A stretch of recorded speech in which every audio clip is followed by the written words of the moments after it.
அனுபவனூர் YouTube சேனலில் முருகதாஸ் பேசுகிறேன். அன்பு சகோதர சகோதரிகள் எப்படி இருக்கீங்க? நல்லா இருக்கீங்களா? சரி, இன்றைய எபிசோடில் நம்ம பார்க்க போகிறது அவமானங்கள் வரவேற்கப்படுகின்றன. உன்னை அவமானப்படுத்துவதற்கு முன்னே கண் முன்னே வாழ்ந்து காட்டுவது தான் அவர்களுக்கு நீ செய்யும் தக்க பதிலடி. என்னுடைய வாழ்வில் பிறந்தது. சரிங்களா?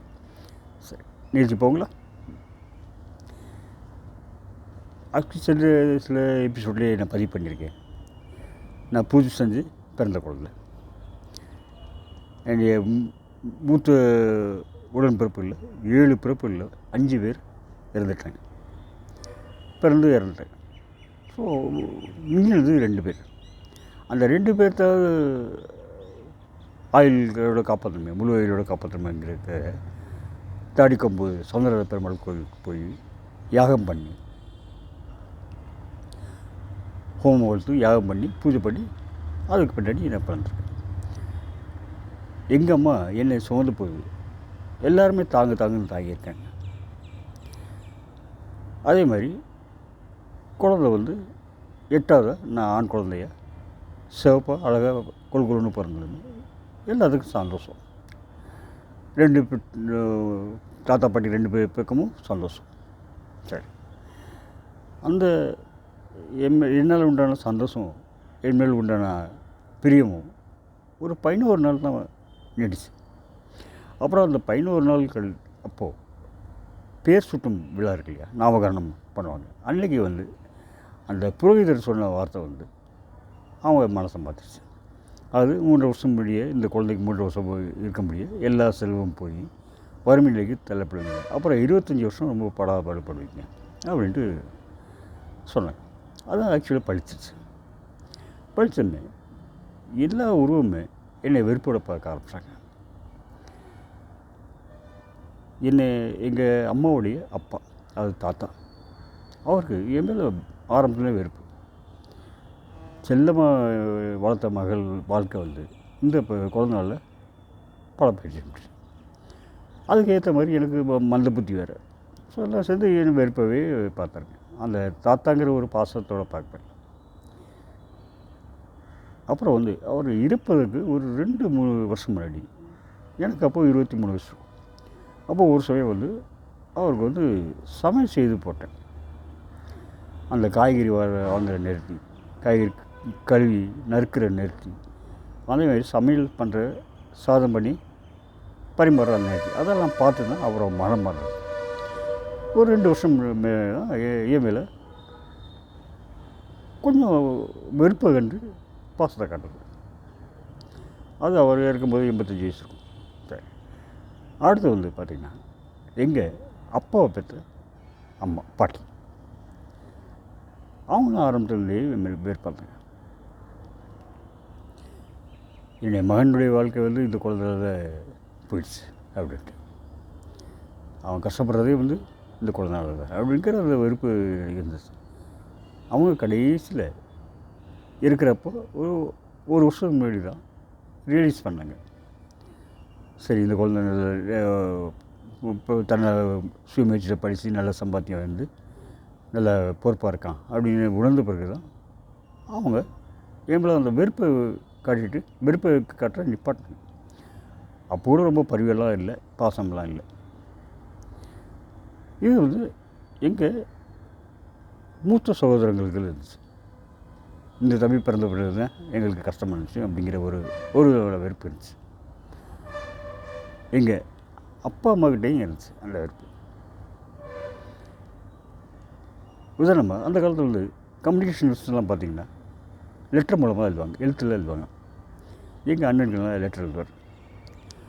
அன்புள்ள சிரஞ்சீவி மகன் பாலசுப்ரமணியனுக்கு, அன்புள்ள பிரியமுள்ள தகப்பனார் ஆசீர்வாதம் செய்து எழுதுவார். எவ்வளோ பாசத்தை கூட்டி எழுதிப்பார். அதே எனக்கு லெட்டர் எழுதும்போது, டியர் முருகதாஸ், நலம் நலமறிய ஆவான், எந்த வாழ்த்தும் இருக்காது, சிரஞ்சீவி இருக்காது, பாசமுள்ள இருக்காது, பிரியமுள்ள இருக்காது, எதுவும் இருக்காது. இந்த மாதிரி எழுத்து மூலமே அவரோட வெறுப்பை காமிச்சிருந்தார். என் மேலே உண்மையான அன்பு கொண்டு பாராட்டினவங்க எங்கள் அம்மாவை பெற்ற பாட்டியும், தாய்மாமன்களில் 6 பேரில் மூத்தவர் மட்டும்தான். அவங்க கடைசி இருக்கிற வரைக்கும் என் மேலே ஒரு கடும் சொல்லையும் காட்டல. அது நான் என்ன புண்ணியம் செஞ்சுருக்கேன்னு தெரியல. ஓகே, அடுத்து போங்களா. அடுத்தது பார்த்திங்கன்னா, இப்போ எல்லாருடைய விருப்பையும் சம்பாதிச்சிருந்தேன் ஈவன் அப்பா அம்மா சேர்ந்து. ஆனால் அவங்களுடைய பொறுப்பு இல்லாமல் தன்மை தான் அவங்க காரணம்ட்டு அவங்க உணர்வே இல்லைங்க. 2 பேரும் அப்பாவும் சரி செல்ல குழந்தையாக வளர்த்தவங்க. முக்கியமாக எங்கள் அப்பாவுக்கு அந்த பணம் மேலாண்மை, ஃபைனான்சியல் மேனேஜ்மெண்ட் இருக்கு இல்லையா, அது சுத்தமாக தெரியாதுங்க. இருக்குது சொந்த வீடு, கவர்மெண்ட் சம்பளம், கை நிறைய சம்பளம். ஸோ எந்த செலவில் மேற்கொண்டு உதிரி எக்ஸ்ட்ரா இன்கம் மாதிரி 4 வாடகை வீடு. ஸோ அந்த வாடகையிலேருந்து பணம் வந்துட்டு இருந்தது. சம்பளம் பார்த்திங்கன்னா அப்போ வந்து 52 ரூபா தான். ஆனால் 52 ரூபாயில் பவுன் விலை பார்த்திங்கன்னா 75 ரூபா. ஸோ நீங்கள் கம்பேர் பண்ணிங்க எப்படி சம்பளம் இருக்குன்ட்டு. அந்த காலத்தில் அந்த 52 ரூபாயில் 15 ரூபா இருந்தால் போதும், ஒரு குடும்பம் நல்ல விதமாக வாழலாம். ஸோ எக்ஸ்ட்ரா காசு வரல, டாம்பிக செலவு, ஆடம்பர செலவு அப்படி ஒரு 1 கிலோமீட்டர் தொலை கூட போகணும்னா நடந்து போகாமல் வண்டியில் தான் போகணும். அந்த காலத்தில் வந்து ஆட்டோ கிடையாது, குதிரை வண்டி, ஜட்கா வண்டியும் போகணும், அதில் தான் போகணும். அதே மாதிரி தான தர்மங்கள், அடுத்து கஷ்டம் வந்தால் சேர்த்து வைக்கணுமே அப்படிங்கிறதுக்கு அந்த எண்ணமே வரலைங்க. அதே மாதிரி எங்கள் அப்பா ஸ்கூலில் ஆரம்பிக்கணும்னு ஒரு எண்ணம் இருந்தது. நான் ஏற்கனவே பதிவு பண்ணியிருக்கேன். ஸோ ஸ்கூலில் ஆரம்பித்து அதுலேயும் செலவு பண்ணார். இதை வந்து வசதியில் என்ன பண்ணுறாங்க, கடன் வாங்குறது, அப்பப்போ கடன் வாங்குறது, அதை திருப்பி தரணும், இல்லை வட்டியாக கொடுக்குங்கிறத வந்து அந்த கான்செப்டே மறந்துட்டாங்க. அது வட்டி கொஞ்சம் கொஞ்சமாக பெருசாகி ஒரு நாள் கடன் கொடுத்து வந்து வீட்டை ஜப்தி பண்ணி போயிட்டார். வீட்டை ஜப்தி பண்ணி போயிட்டு அப்புறம் வறுமை காண்ட்டோம்.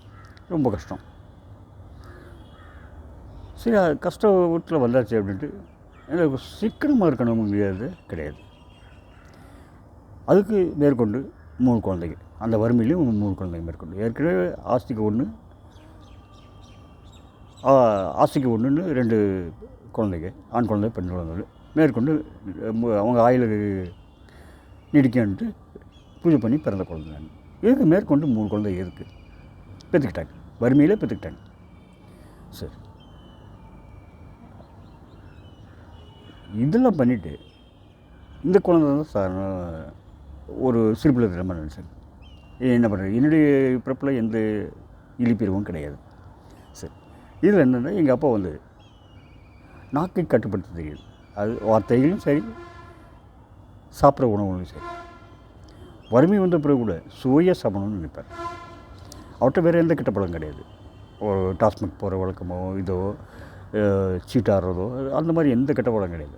ஆனால் இந்த ஒரு பழக்கம் இருந்துச்சு, பூதாயத்தனமாக செலவு. இதில் வந்து கடன் வாங்குறதுக்கு தயங்க மாட்டார்.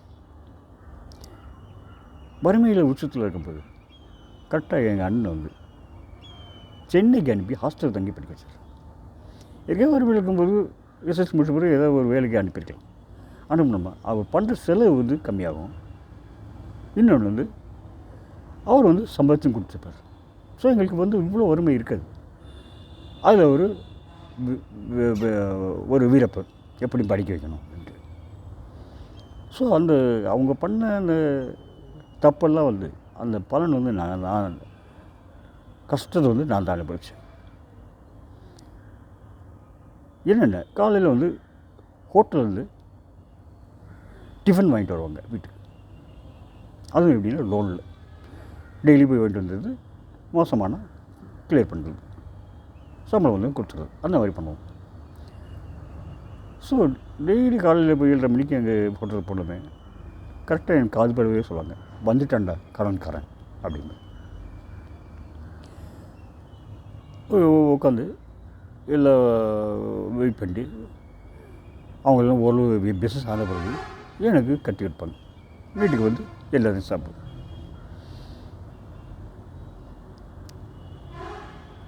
அவர் வந்து எங்கள் அப்பா அரசாங்க ஊழியர்னால ஐயா எங்கள் அண்ணன் படிச்சுருக்கிறதுல இருக்கிற கஷ்டத்தையும் அவர் நல்லா உணர்ந்துக்கிட்டு ஒரு நாள் ஒரு அன்பை சொன்னார், உள்ளன்போடு சொல்கிறார். இப்போ இவ்வளோ கஷ்டப்பட்டு நீங்கள் சாப்பிட்ற ஒரு அரைப்படி அரிசியை வாங்கி பொங்கி கஞ்சி குடிக்கலாமல்ல, உங்களுக்கு சீப்பாகவும் வயிறு நிறையவும் ஆகும், ஏன் இந்த மாதிரி கஷ்டப்பட்டு பண்ணுறோம் அப்படின்னா அது வந்து எங்கள் அப்பாட்ட சொன்னால் கேட்க மாட்டார்.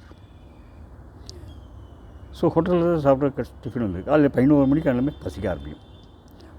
மத்தியானம் வந்து சாப்பிட்றது வந்து வீட்டுக்கு வந்தால் ஒன்றும் இருக்காது, எந்த உணவும் சமைச்சிருக்க மாட்டேங்க,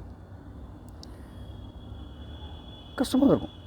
அப்புறம் தான் வேறு ஏற்பாடு பண்ணி மதிய உணவு சாப்பிட்ற மாதிரி இருக்கும். ஸோ இதுக்கு என்ன பண்ணுவோம், எங்கள் பள்ளியில் வந்து தனியார் பள்ளி, நான் படித்தது 10 தனியார் கிறிஸ்டின் பள்ளி, அங்கே வந்து மதிய உணவு திட்டம்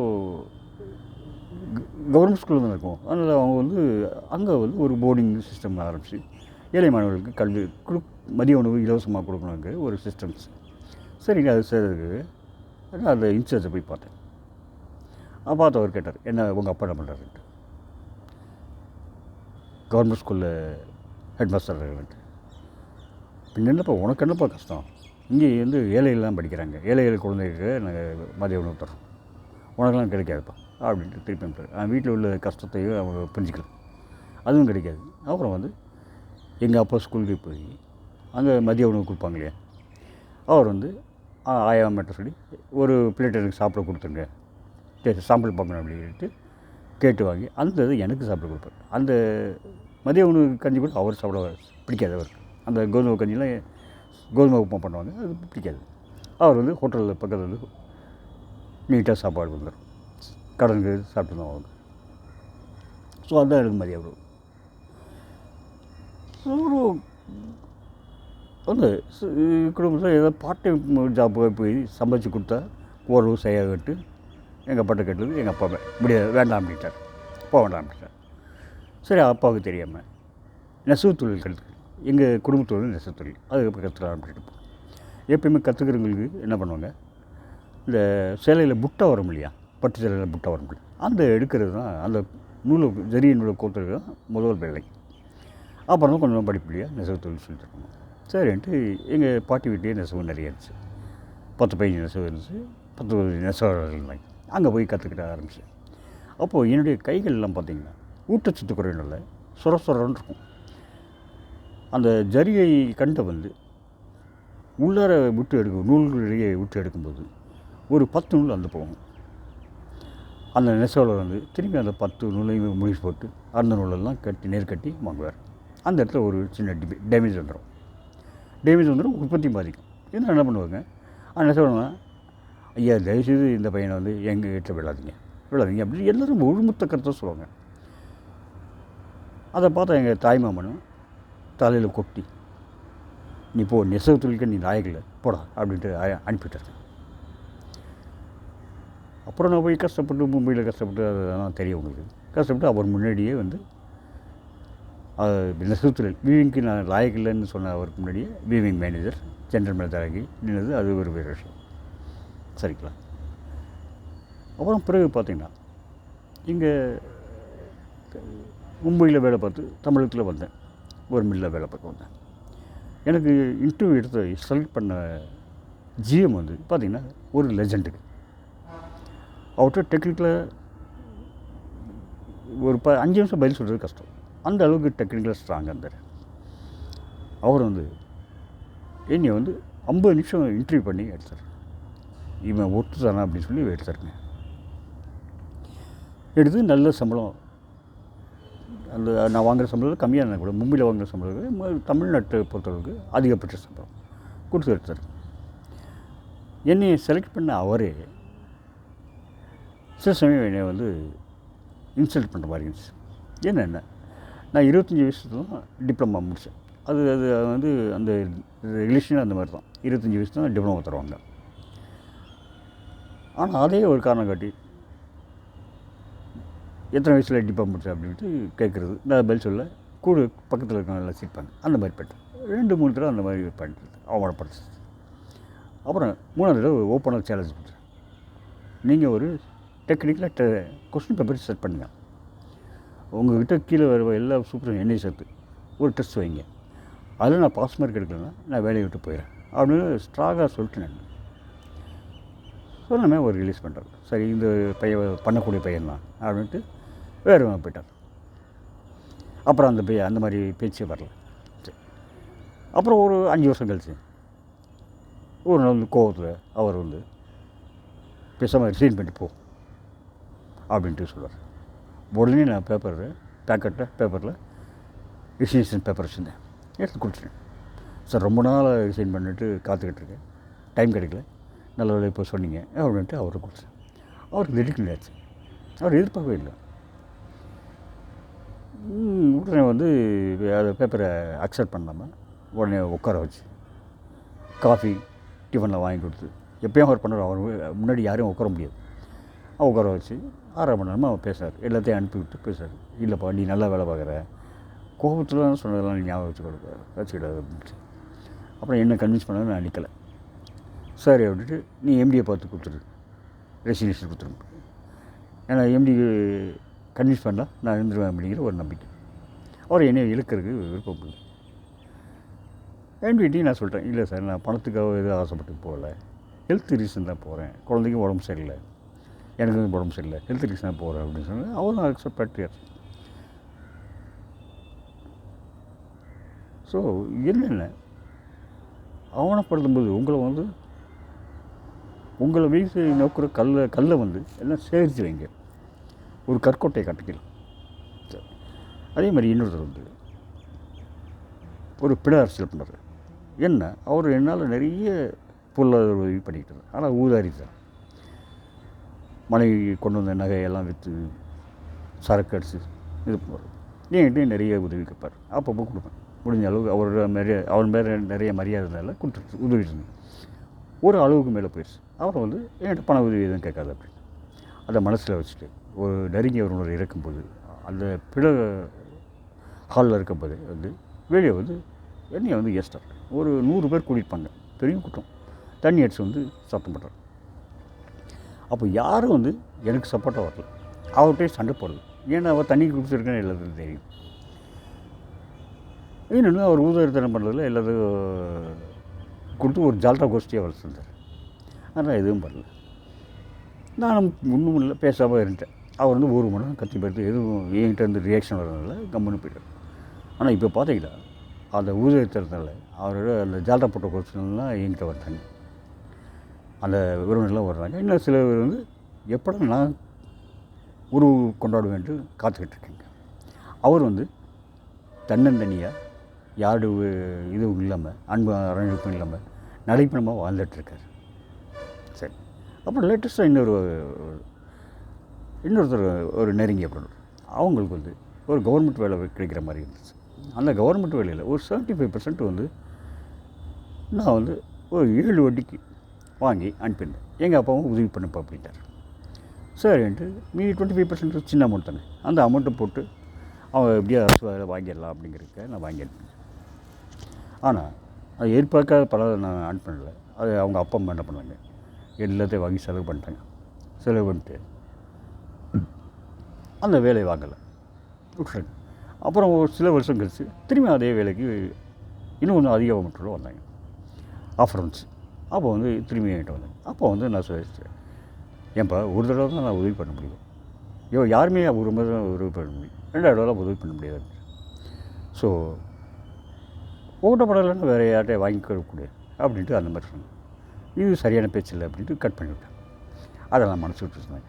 இப்போ 2 வருஷத்துக்கு முன்னாடி ஹார்ட் அட்டாக் வந்துச்சு. ஹார்ட் அட்டாக் வந்து அவருக்கு பரம சந்தோஷம், மனசு ஃபுல்லாக சந்தோஷம், முகம் ஃபுல்லாக சோகமாக வச்சுக்கிட்டு வந்தாங்க. எப்படி இருக்கப்பா அப்படின்னு கேட்டார். எல்லோரும் போன பிறகு தனியாக போடும்போது இதுக்காக தான் ஆடக்கூடாது அப்படின்னு எனக்கு சிரிப்பாக வந்துச்சு. ஏன்னா எனக்கு தெரிஞ்சதை கார்டியாலஜிஸ்டே சொல்கிறாரு, எனக்கு வந்து ஹார்ட் அட்டாக் வந்து அவருக்கே புரியல, எனக்கே புரியல சார், இவ்வளோ சுறுப்பாக இருப்பீங்க, இவ்வளோ நடப்பீங்க, எப்படி வந்துச்சுன்னு தெரில அப்படின்னாரு. இன்னொன்று ஏன் ஹார்ட் அட்டாக் வந்தது எனக்கு ரீசன் தெரியும், எனக்கு மட்டும் தெரியும், அதை நான் வெளிப்படுத்தலை. அப்படிங்கும்போது இவங்க வந்து அதுக்காக ஆடக்கூடாது அப்படிம்பாங்க. யார் என்கிட்ட நிறைய உதவி பண்ணுவாங்க. ஸோ யாருக்கு வந்து நீங்கள் நிறைய உதவி பண்ணிடோ அவங்க தான் உங்கள் மேலே கல் எடுத்து எரியருக்கு முதல்ல நிற்புங்க. அது நம்ம சமைச்சே ஆகணும். நன்றி, வணக்கம்.